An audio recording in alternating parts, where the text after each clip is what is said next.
안녕하세요. 주식판사입니다. 오늘 소개해드릴 기업은 워닝머트리얼즈라는 기업입니다. 워닝머트리얼즈는 반도체, 디스플레이 산업 등에 사용되는 전자재료용 특수가스를 판매하는 기업입니다. 신사업으로 프리커서, 즉 전구체라는 소재 사업 역시 추진하고 있습니다. 결국 반도체나 디스플레이 소재주라고 볼 수 있겠죠. 이 분야에 대해 최근에는 비교적 많은 분들이 익숙하실 거라 생각합니다.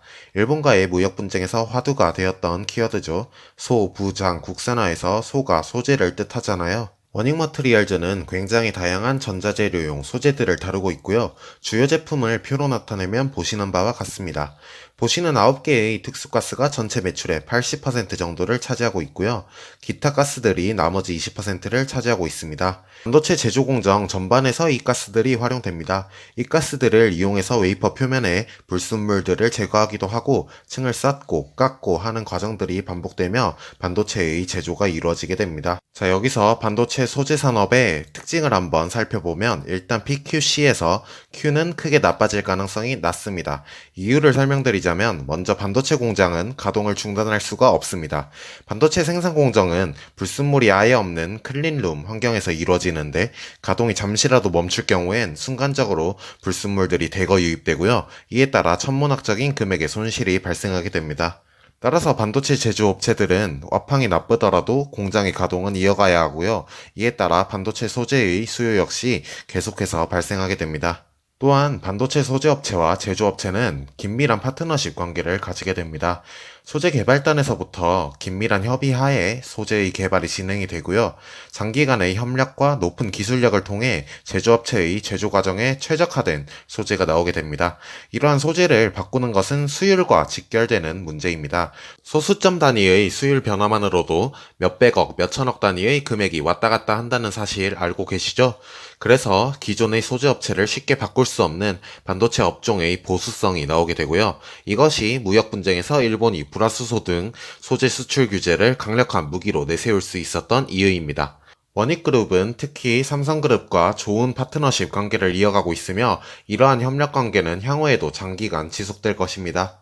그래서 이러한 특수가스 기업들은 일반 화학 기업들에 비해 조금 더 경쟁 우위와 진입 장벽을 가지는 부분이 있습니다. 또한 소재는 제조 공정에서 지속적으로 수요가 발생하기 때문에 장비주에 비해 소재주는 실적 변동성이 작다는 강점도 있고요. 그리고 디램 같은 반도체들은 계속해서 미세화가 진행이 되죠. 투자자라면 한 번쯤 들어보셨을 EUV 같은 단어들도 미세화와 관련된 키워드입니다. 이에 따라 거쳐야 하는 공정의 스텝 수가 늘어나게 되고 이에 사용되는 특수가스의 양 또한 따라서 늘어나게 됩니다. 마찬가지로 낸드 플래시 같은 경우는 적층수를 늘리는 방식으로 성능이 개선되죠. 삼성과 하이닉스 같은 경우엔 128단에 도달을 한 상태이고요. 이 낸드 적층수는 계속해서 늘어나 조만간 160단 이상의 낸드도 시장에 나올 것으로 보입니다. 내년 삼성 같은 경우는 이러한 낸드 쪽 투자가 중심이 될 것으로 전망되고 있는데 워닝머트리얼즈 역시 이에 따른 수혜를 입을 수 있을 것으로 보입니다. 그리고 삼성, 하이닉스 등 반도체 제조업체들은 무역 분쟁과 같은 리스크들을 축소시키기 위해 소재 등을 국산화시키고 싶어 합니다. 코로나 같은 경우도 글로벌 공급 체인망의 약점들을 드러냈기 때문에 국산화 메리트를 더욱 부각시킨 부분이 있죠. 워닝머트리얼즈는 이러한 소재 국산화의 선도 기업입니다. 앞서 살펴봤듯 기존의 가스 사용량들은 늘고 고객사와의 긴밀한 협업으로 기술 변화에 대응하며 해외 의존 품목들을 하나씩 국산화시켜감으로써 다루는 품목까지도 늘려가는 방식으로 성장을 구가하는 회사가 되겠죠. 많은 분들이 반도체 시장과 삼성의 성장 가능성은 인지하고 계실 겁니다. 워닝머트리얼즈는 삼성과 함께 성장해 나갈 수 있는 회사가 되겠죠. 여기서 혹자는 아니 그럼 삼성전자를 사면 되지 뭐하러 워닝머트리얼즈를 사? 라고 물으실 수도 있을 것 같습니다. 그러나 저 같은 가치 투자자들은 보통 대형주보다 중소형주를 선호하는 경향이 있는데요. 일단 대형주에 비해 중소형주에서 좀 더 저평가 기회가 많이 나타나는 편입니다. 워닝머트리얼즈의 경우에도 삼성전자보다 낮은 밸류에이션 수치들을 보이고 있고요. 시세의 탄력성도 가지고 있어 내가 분석한 대로 회사가 순탄한 성장을 이루어낸다면 그에 따른 보상도 더 크게 받을 수 있는 부분이 있습니다. 단편적인 예로 올 3월 대비 삼성전자는 1.5배 정도 오른 반면 워닝머트리얼즈는 2배가량 오른 부분이 있죠. 너무 반도체 얘기만 한 것 같은데 워닝 머트리얼즈는 디스플레이 소재들도 다루고 있죠. 특히나 삼성이 QD OLED에 대한 투자도 늘려가고 있는데 이에 따른 수혜 역시 기대되는 부분입니다. 아까 주요 품목에 있던 N2O, 즉 이산화질소가 OLED 증착 과정에 사용되는 가스입니다. 그리고 보너스 요인으로 수소 경제와도 엮일 수 있는 부분이 있습니다. 주요 제품 중에 NH3가 있었죠. 어릴 적 과학 시간에 배웠던 원소 기호들을 떠올려 보시면 H가 수소라는 것을 떠올리실 수 있을 겁니다. 이 구조를 활용해서 수소를 발생시키는 연구를 국책과제로 실행하여 개발 완료한 상태입니다. 재밌죠? 이제 재무 요인들을 살펴보겠습니다.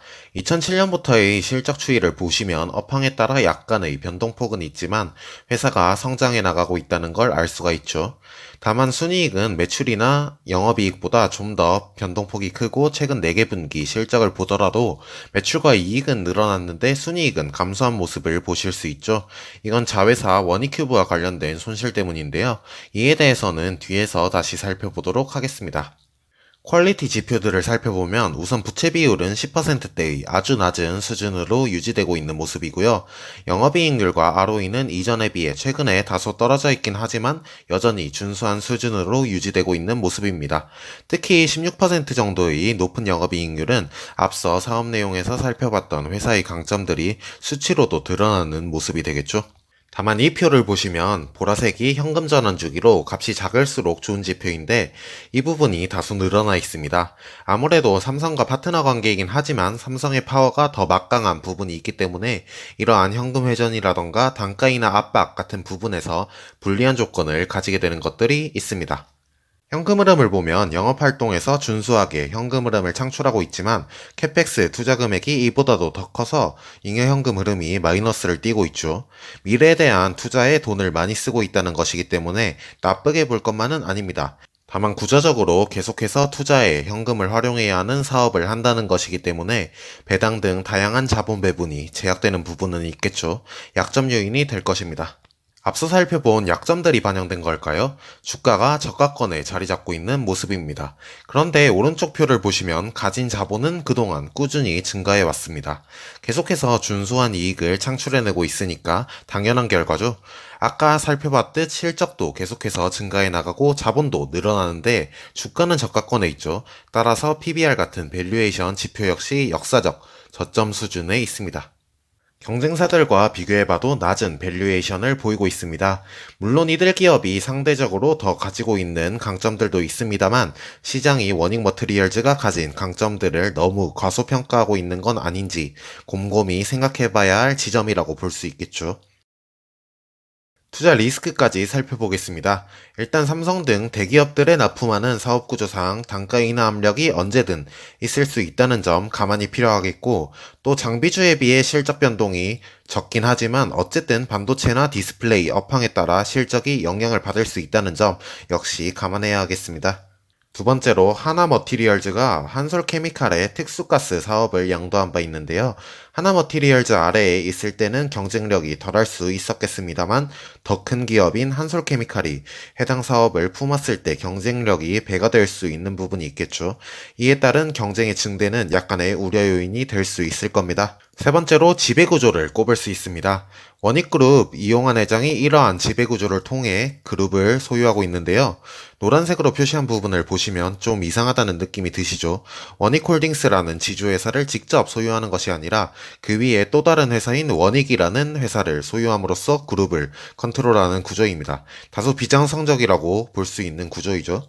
또 워닝 머터리얼즈는 자회사로 워닝큐브라는 회사를 가지고 있는데 이 회사 실적이 그닥 좋지가 않습니다. 주가도 이에 따라 계속해서 하향세이고요. 아까 살펴봤던 올해 워닝 머터리얼즈의 당기순이익 부진은 이 워닝큐브의 평가 손실을 반영한 부분이 크게 작용했습니다. 긴 영상 시청해주셔서 감사합니다. 재밌게 시청하셨다면 구독과 좋아요도 한 번씩 부탁드리겠습니다. 늘 강조드리지만 해당 영상은 매수 추천 영상이 아니라 기업 소개 영상입니다. 강점과 리스크를 균형감 있게 고려하셔서 최종 투자 판단은 투자자 본인이 내리셔야 한다는 점 알려드립니다. 감사합니다.